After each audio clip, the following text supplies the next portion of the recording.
Good morning students.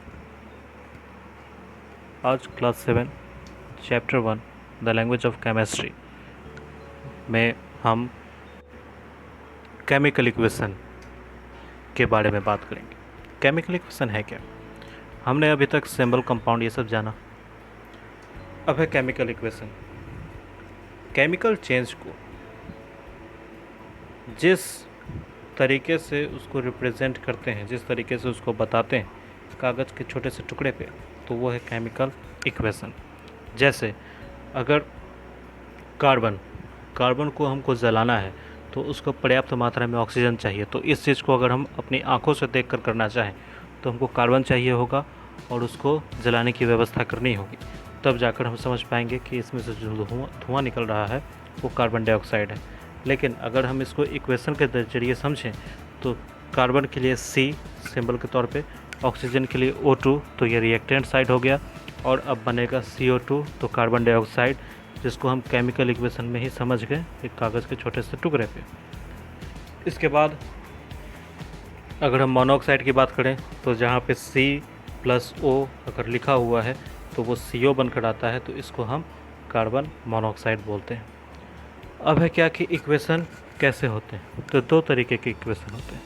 एक होता है बैलेंस्ड केमिकल इक्वेशन और एक होता है अनबैलेंस्ड केमिकल इक्वेशन।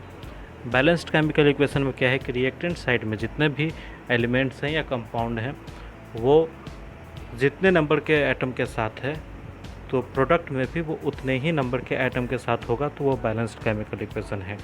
जैसे अगर हम H2+O लिखते हैं और प्रोडक्ट में दिखाते हैं H2O, तो इधर हाइड्रोजन 2 एटम के साथ, ऑक्सीजन 1 एटम के साथ रिएक्टेंट साइड में, उधर भी हाइड्रोजन 2 एटम के साथ और ऑक्सीजन 1 एटम के साथ प्रोडक्ट में, तो बराबर है।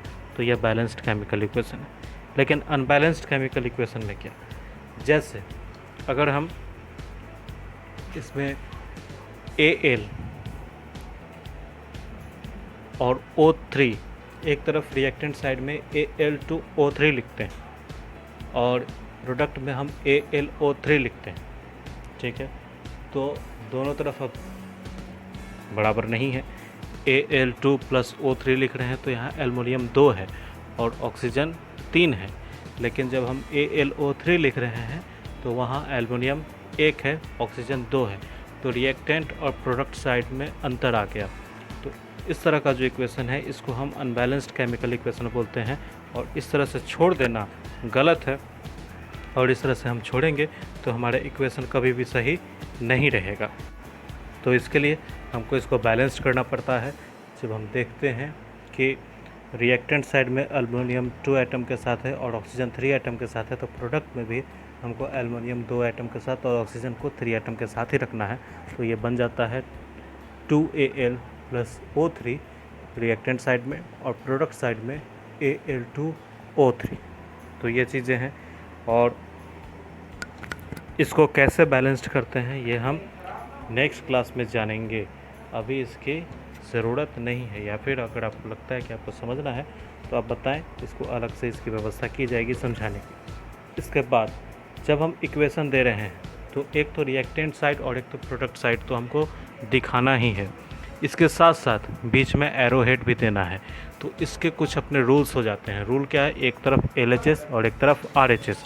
LHS साइड में रिएक्टेंट साइड होता है और RHS साइड में प्रोडक्ट साइड होता है, और बीच में एरो हेड देना होता है।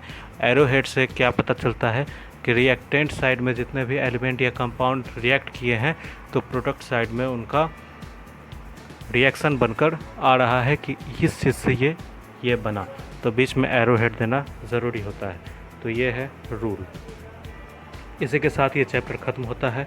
किसी भी तरीके का दिक्कत हो तो आप पूछें, बहुत जल्द मैं ग्रुप में इसके क्वेश्चन आंसर भी दे दूंगा, उसको आप कंप्लीट कर लें और कोशिश करें जल्दी से जल्दी अपना जो भी वर्क है उसको ख़त्म करें। धन्यवाद।